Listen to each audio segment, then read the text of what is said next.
Hey, what's going on, everyone? My name is Erin Brown, and you are now listening to Resilience in Action, the podcast.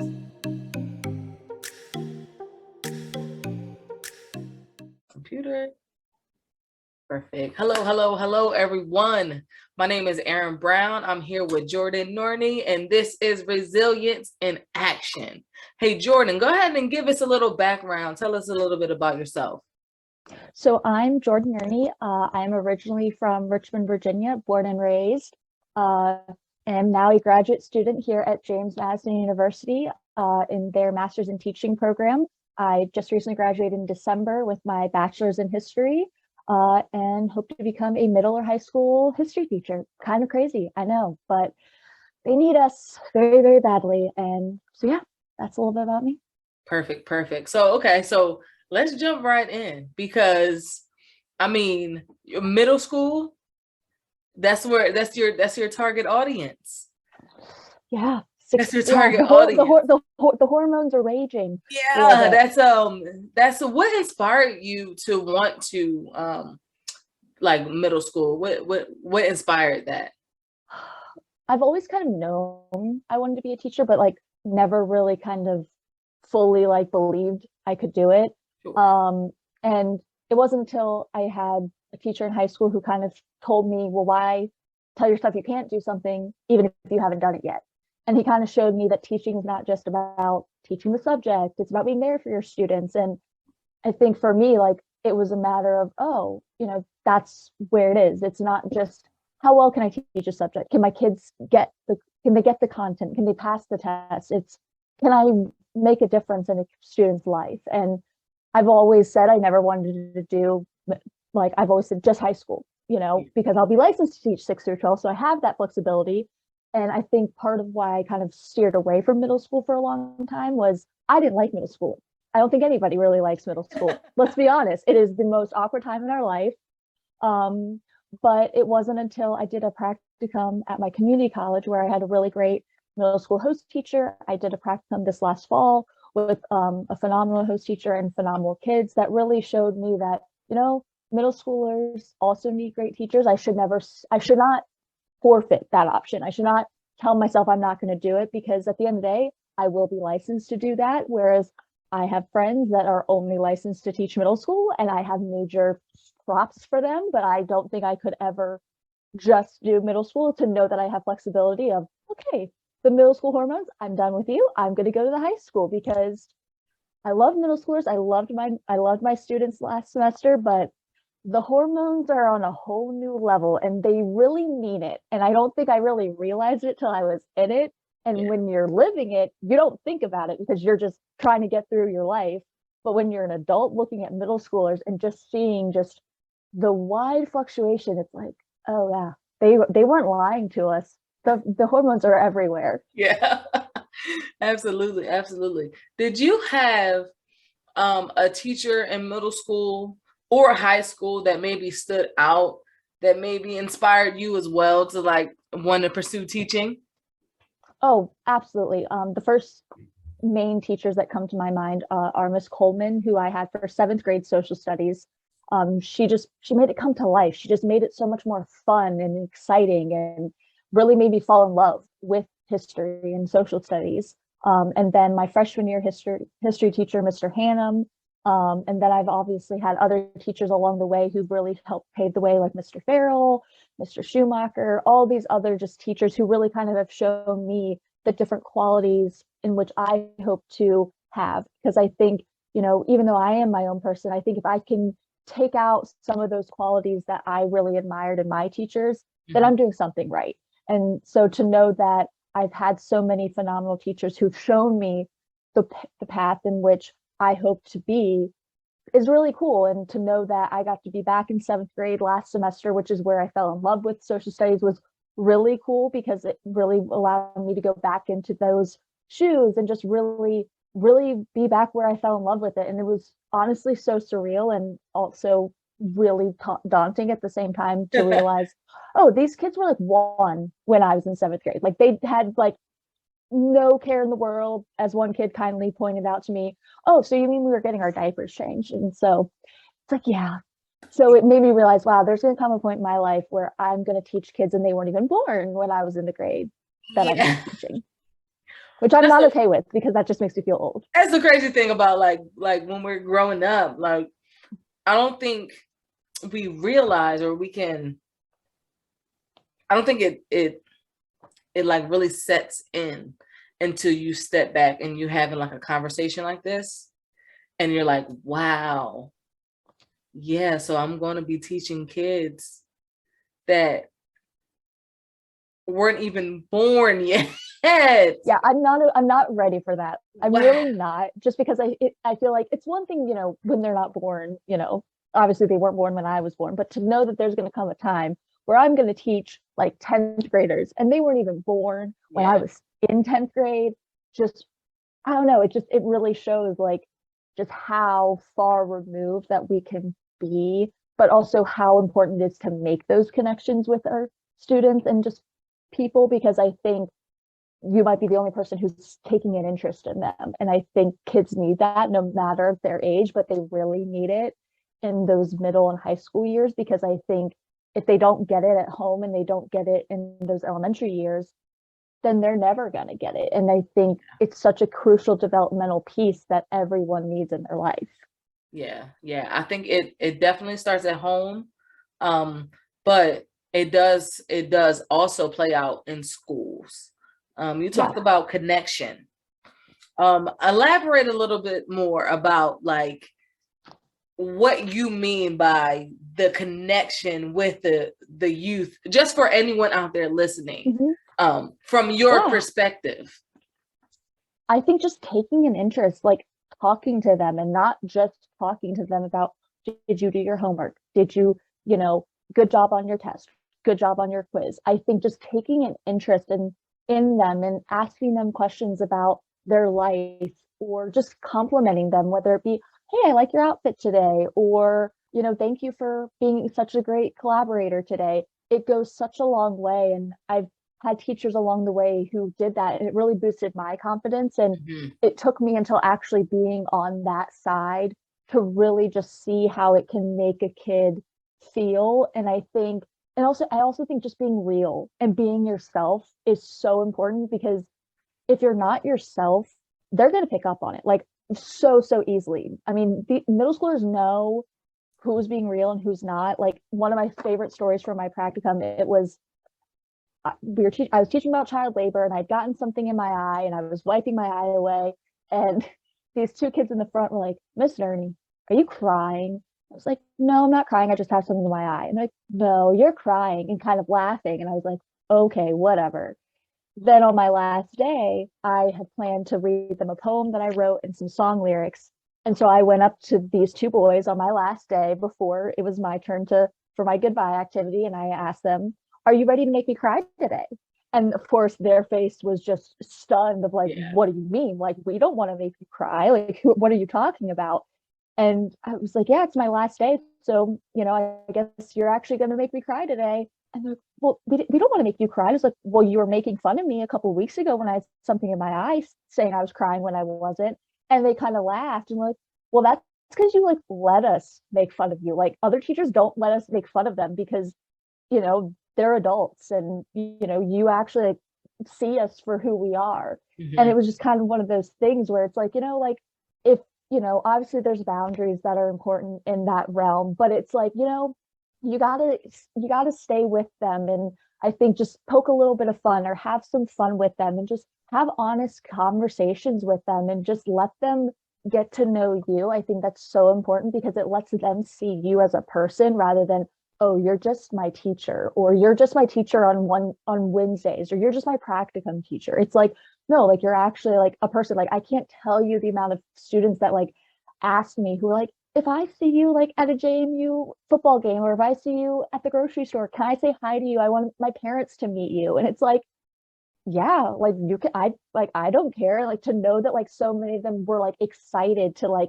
know that like they could see me out and about. It's like, I remember that feeling, knowing that like, oh, I could see my teacher out and about, but like that they would ask if they could actually even say hi to me. I'm like, I'm not a celebrity. Like, of course you can say hi to me, but like, to know that like they look forward to that, I think just kids need that. They need to feel that they can actually have somebody who is an adult, but that they can almost, lean on as a friend. Because even though I'm there, I'm a teacher, but I'm also there to, remind them it's okay to have a laugh. It's okay to make fun of me. It's okay to, poke fun at me. But obviously there's a line that if it gets too far, it's not going to happen.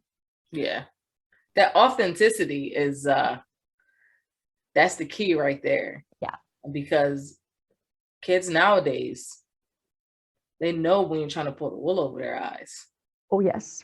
They know. So if you're not ready to be authentically you, I'm not going to say you're going to fail, because I don't ever want anybody to fail. But you might find it pretty difficult.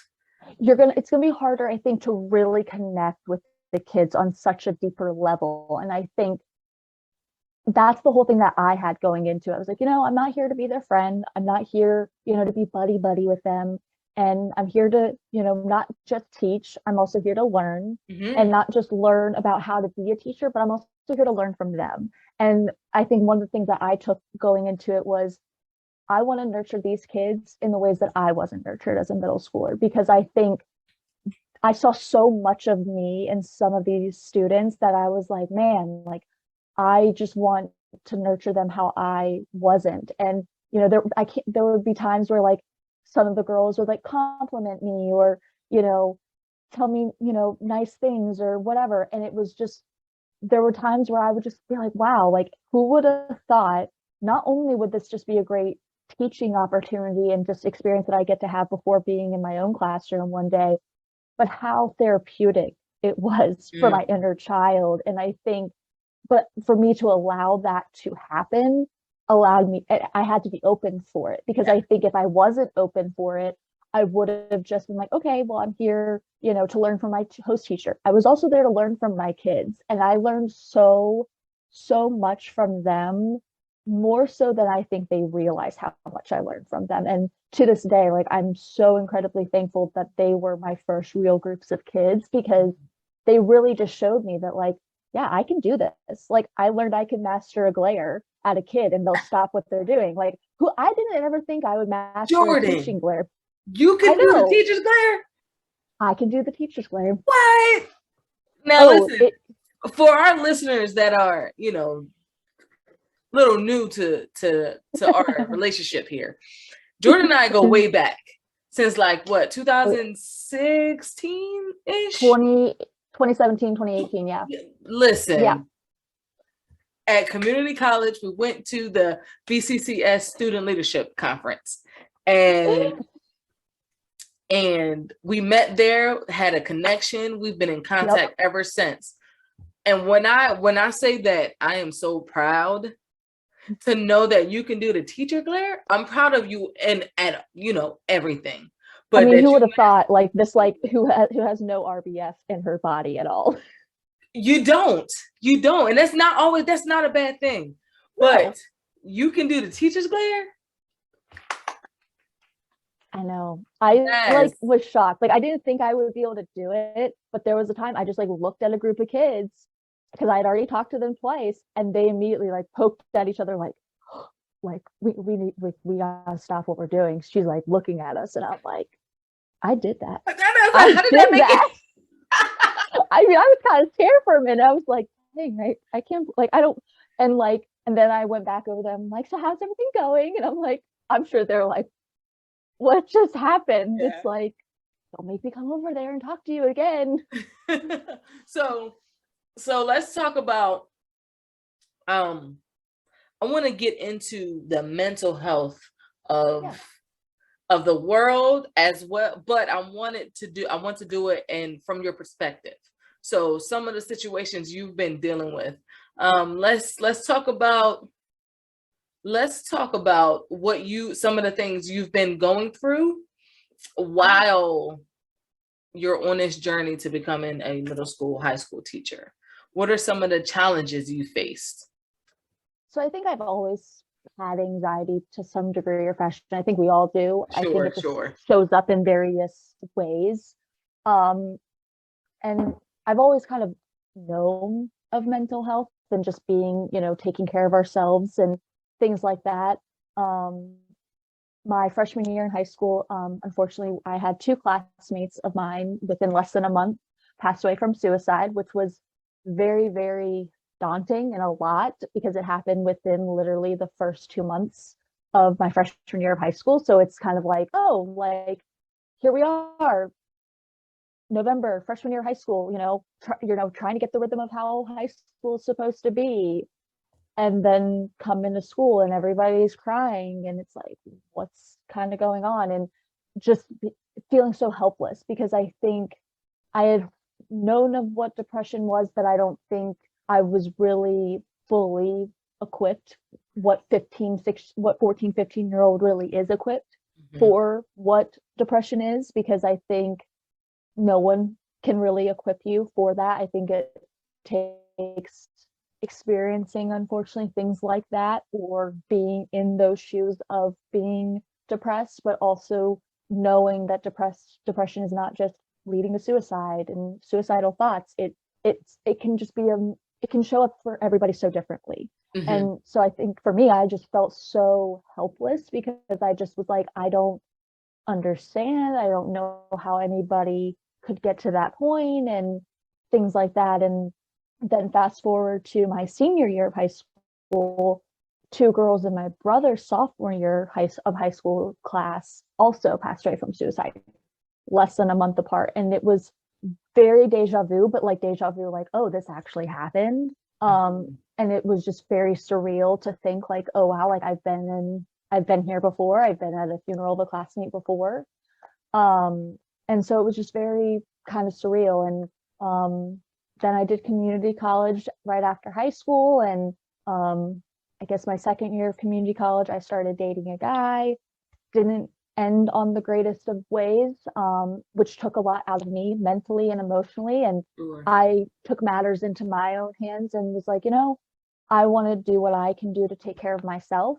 And so I decided to seek therapy because I felt like for me, that was what I needed to do to not put myself in a situation where I would be burdening somebody else in my life with what was going on. Because I think for me, my anxiety was at a really all-time high. I wasn't sleeping really well. I was feeling all these sorts of emotions and really didn't know how to control that because I, at the time and prior, always was like, well, I'm not avoiding emotions, but I'm kind of just suppressing them. Yeah. And have since learned from my therapist introducing me to Brené Brown that when we suppress X, Y, and Z emotions, we're actually suppressing A through X, Y, and Z emotions. So we're suppressing everything else. Yeah. And so that was a real game changer for me to really recognize how I dealt with my emotions and allowed me to really feel my feelings, which was a whole new thing for me because I was very much like, okay, I'm angry. I don't like being angry. I'll just like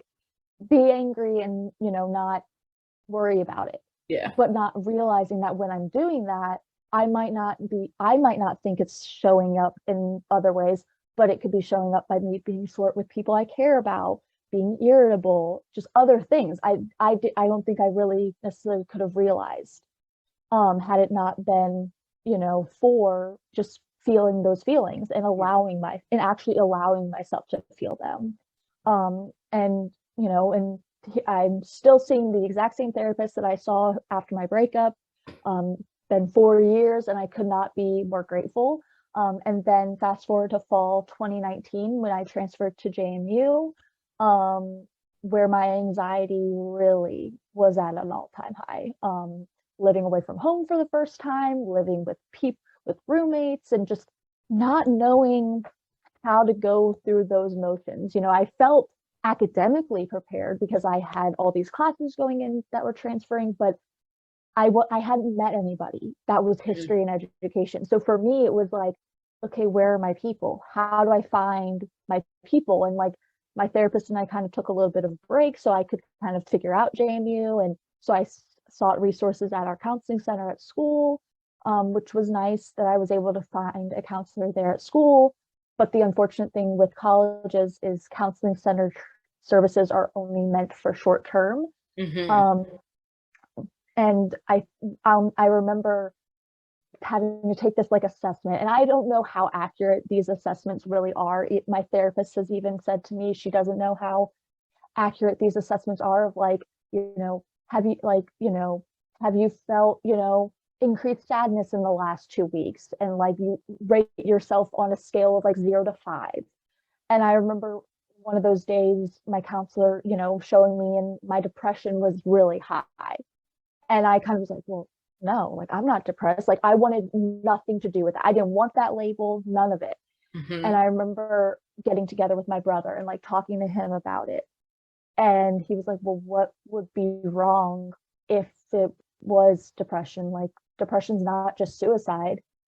And I just remember having a full-fledged just breakdown of just crying with my brother in my living room of like, yeah. And I didn't have the healthiest living situation. And so I think for me, I felt so isolated. And this was before COVID. So like I kind of joke now, I isolated before it was cool. I can make joke about it now. At the time, I probably definitely wouldn't have. But yeah. And I mean, I want to say too, like it wasn't like that all the time. That's the thing I think with mental health is it comes in waves. It comes in fluctuations. It's never it can be a stagnant thing and it can be a prolonged thing, but it's not usually something where it's like, oh, it happens all the time. Or when you're with people that make you feel good and you're excited and you're happy, you're thinking about that.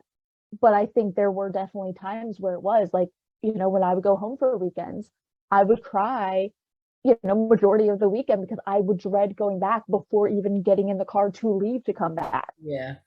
And so I think, but really just allowing myself to be okay that it's okay to not be okay.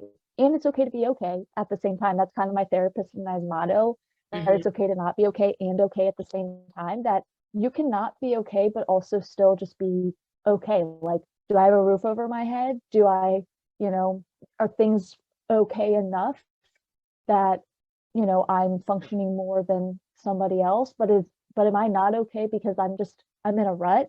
Yeah. And that's okay too. Yeah. I fully believe that two things can be true at the same time. Always. Like, we are in such a mindset of like a society and as a whole that it has to be this or that. And I don't think that it always has to be this or that. I think it can be this and that. Yeah. This and like is, yes, we don't have to boil it down to it being just one singular thing. When we're feeling a multitude of things, we should be able to feel it all, know that it is all okay, and then we're going to figure out how to, how to be good with what's good, and then how to, deal with what's not so good to bring that up to be a good as well. Yeah, absolutely. Good. So let's you talked about feeling your feelings. Is that something that you've struggled with in the past? Is it something that you shied away from? Oh, absolutely. I think I don't like getting angry. I don't like being upset or mad or things like that because for me for such a long time, it's such an unfamiliar feeling. I think predominantly because I'm such a people pleaser. I want to make sure other people are taken care of. So when I get upset and mad, I'm like, well, no, if I'm mad and upset, then they're going to get mad and upset with me because I'm mad and upset with them, when it's taken me a long time to realize like it's okay for me to be upset and say that someone's hurt my feelings. Absolutely. It's okay for me to say I don't like what someone's doing and stand up for myself. I think, for so long I was like, well, I can't do that because I was so afraid of what other people might think about that, when at the end of the day, like if they hurt my feelings, why should I be so fixated on what I think that they're going to think about them hurting my feelings? If they don't like that, then that's more of a reflection on them, and I need to reevaluate that situation on a different day. Yeah, that sounds like a personal problem. That's what I love to say. That sounds like a PP. What's that? A Yes. personal problem. That personal problem doesn't have anything to do with me. So you deal with that over there. I'm going to deal with me over here. And maybe sometime we can rock or whatever. But right now, you have some things you need to deal with. And I'm going to separate myself. I'm going to depart from your life for a little while. Yeah. But sometimes it's just how it has to be. Yes. Can you tell me about a time when you felt like you needed to recover quickly from a challenge, and what it was that made you want to, keep going when things weren't looking so great, so good? I think the first thing that really comes into my mind is spring 2020 and realizing I did not want to live with my roommates, and really realized this is not serving me. This is not helping me. This is causing more damage.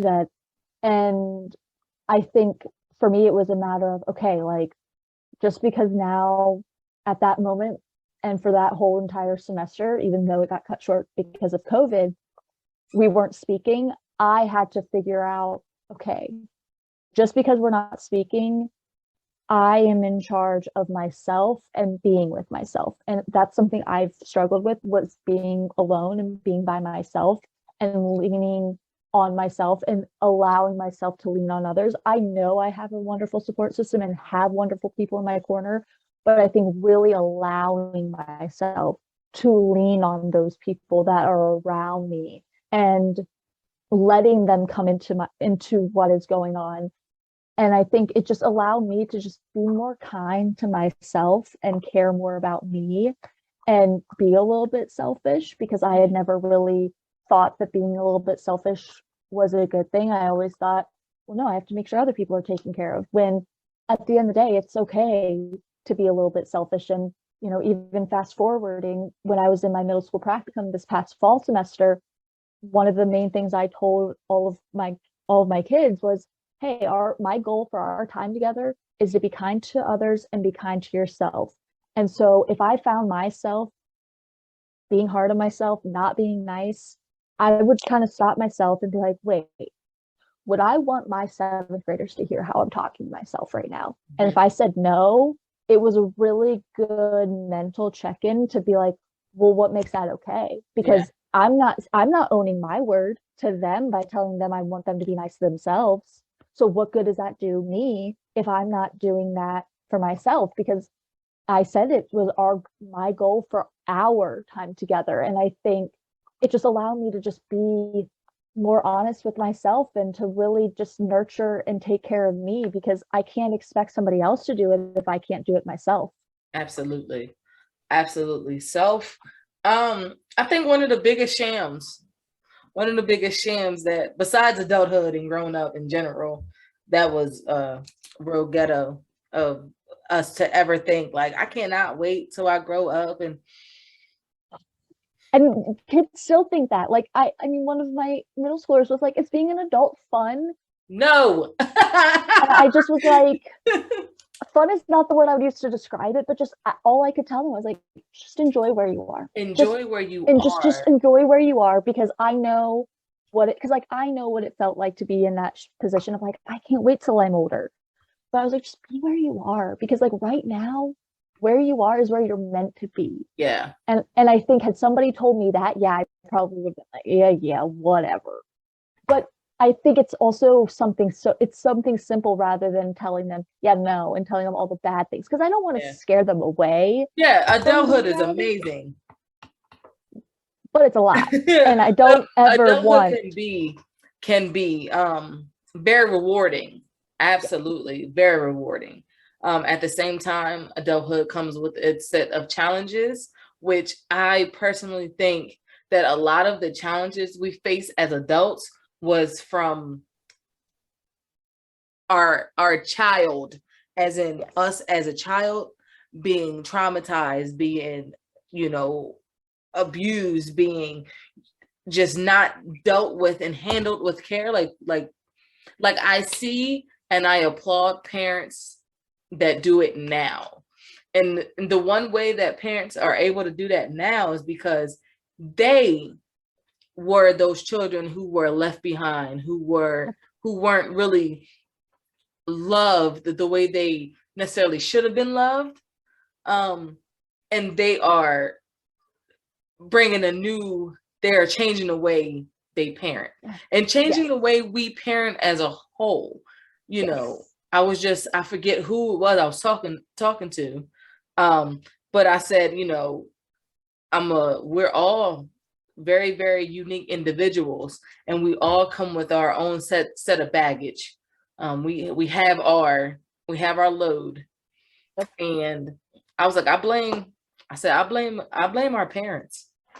and it's like laughable, but at the same time there is like some very, very honest and hard truth in that statement. Like, sure, when we get older, now it is up to us to change the course. It's up to us to change the narrative.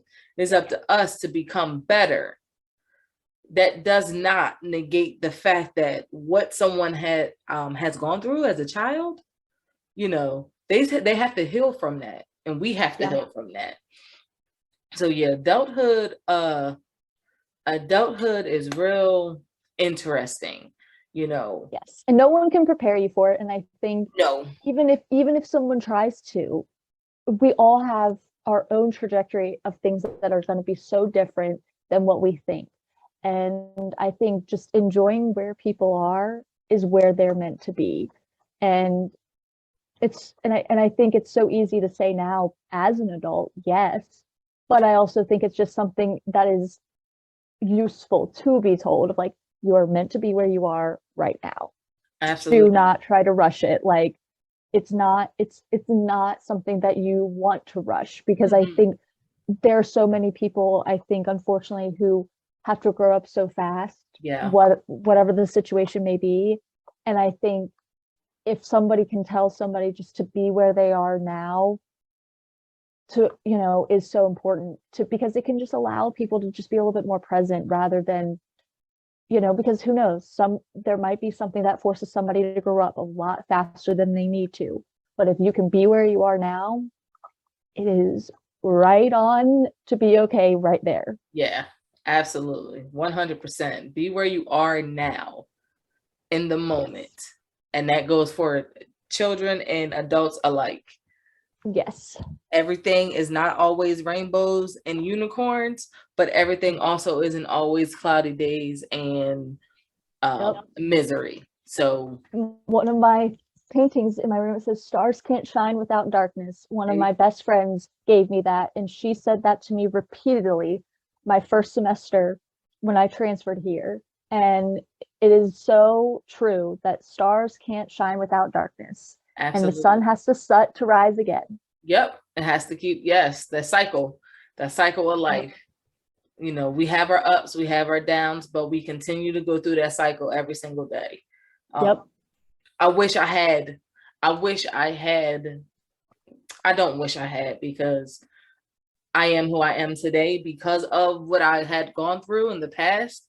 But had I had this mindset, like, it's just a cycle, Erin. You know, it doesn't have to be the end of your life. And that's heavy. It does not have to be the end of your life. And I repeated that because I want that right there. I want people to understand that it doesn't have to be the end of your life. There's so much, there's more out here. There's more out here. There's more good, there's more bad, but at the end of the day, there is more. Yep. You know, you just have to find your anchor and hold on to it like a son of a gun. Yes. And never let it go. Yeah. And find something that you can look forward to. I know for me, that was something that really helped me get through, was having just something to look forward to in a day. Mm-hmm. Whether it be, you know, the sun's going to be shining today. And obviously that could change because I am in the mountains and it can just open up the sky and be downpouring. But just having little things to look forward to, like having lunch with a friend, going and seeing a professor who has office hours, who I, you know, like to chat with, or, you know, just something. I think just finding something that gets you going to have to look forward to can be all the difference, even if it's as simple as getting in my bed at the end of the day and going to sleep at night. You know, there's nothing wrong with that, but just finding one thing that can make you look forward to for that day. Find the one thing that makes everything worth it. Yes. Love it. Love it. Love it. Love it. Love it. Okay, Jordan, we're going to wrap it up, but I have, first of all, I'm going to hold my one question. Do you have anything you would like to say to the people at all? Anything you want them to know about you, about life? I think find people that you can be safe around. I think right now more than ever, we're not just in a viral pandemic, we are in a mental health epidemic, and it has been going on for a while. And I think just finding people that you can be safe around. After there was a lot of recent events that happened at JMU, it really made me just evaluate how thankful I am to have the people that I have in my life, and calling them up and telling them that I love them and that I care about them. And, you know, it shouldn't take a tragedy to have something like that happen. But I think for me, it just was a matter of, you know, the people that I have in my life, I'm very thankful for. One of the people I called was a former professor of mine who I had when I first transferred here to JMU. And I just called her and was like, you know, thank you for being my safe place when I transferred here. Because without that, my trajectory at JMU would have been a lot different. Mm-hmm. And I'm so thankful. And she and I joke now, we have an inside joke that her office is my favorite place to cry, because when I first met her, I cried in her office. And I don't cry a lot in front of people, especially people I don't know. And I cried in her office. And so now we joke that her office is my favorite place to cry. And so when she finally came back after teaching online for several semesters with COVID, I went into her office and I was like, oh, it's so nice to be back in my favorite place to cry on campus. And she was like, oh my God, I totally forgot. And I was like, no, like, how can you forget? Like, I could literally cry, like, meeting you as I'm telling you how, like, just everything is what's going on for me. But she created that environment where I could.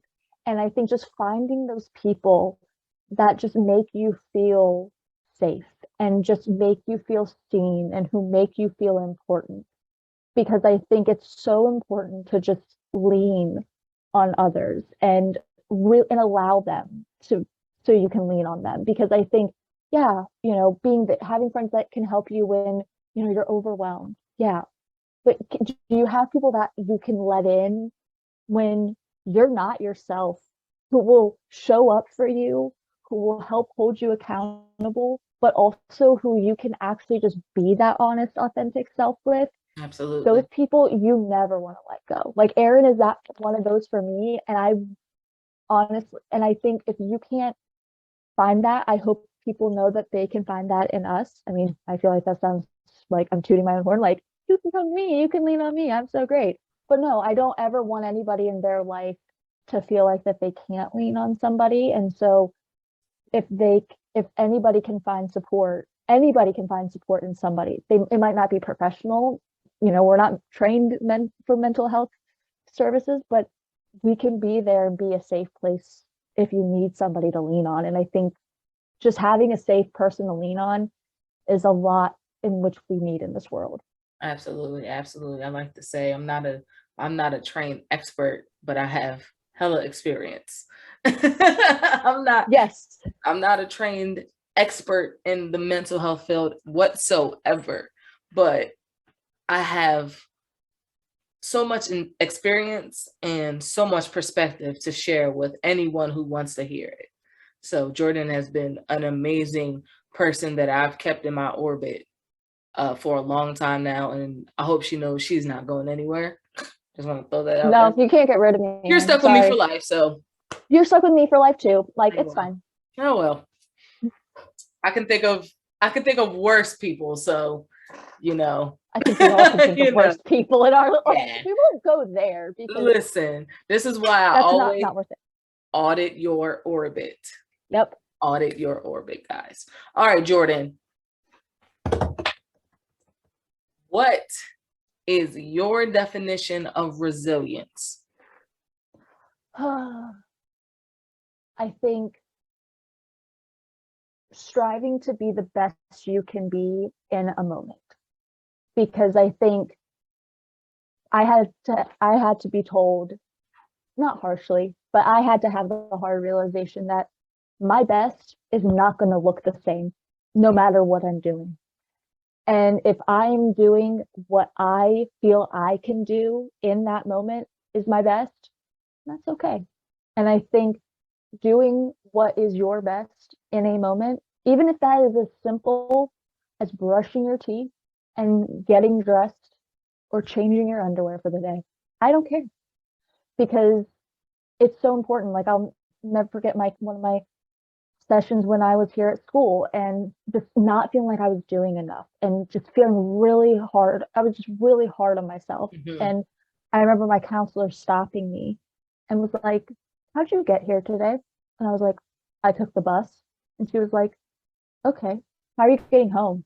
And I was like, "I'm taking the bus." And she was like, "Okay, um, what are you doing for dinner?" And I was like, "Probably just pasta like I usually do or something." And she's like, "See, you got yourself here today. You got yourself here. You know, you figured out what time you needed to get here and you took the bus to get here." And it was just one of those realizations of, like, celebrating just the small things. And I think we often forget those small things because it's just habit. We just do it. But actually just being okay with that and just beginning your day with a beautiful mindset. I think just starting your day and knowing it's a new one. And it doesn't mean that it's going to be great all the time. It doesn't mean that, you're not going to fall down a flight of stairs like I've done before. It doesn't mean any of that.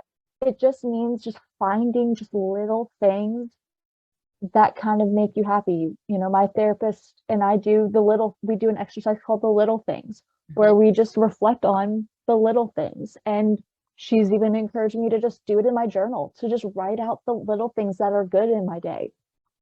Sometimes it's simple as, it's sunny today, or I changed my socks. Mm-hmm. But you know what? That is more, if that's what I can do for that moment, that's what I can do. And not being so hard on myself, because we've all endured so much within the last 2 years that I think being okay with what we're doing, and we are only one person. We can't be perfect all the time because nobody's perfect. Mm-hmm. Absolutely. Absolutely. Well, Jordan, thank you so very much Always. for hanging out with us today. Yes. Of so course, glad to have always. you on. So glad to have you on. Thank you for tuning in to this week's episode of Resilience in Action, the podcast with your host, Erin Brown. And I want you to remember, resilience in action will always lead us to a greater human experience. Until next time.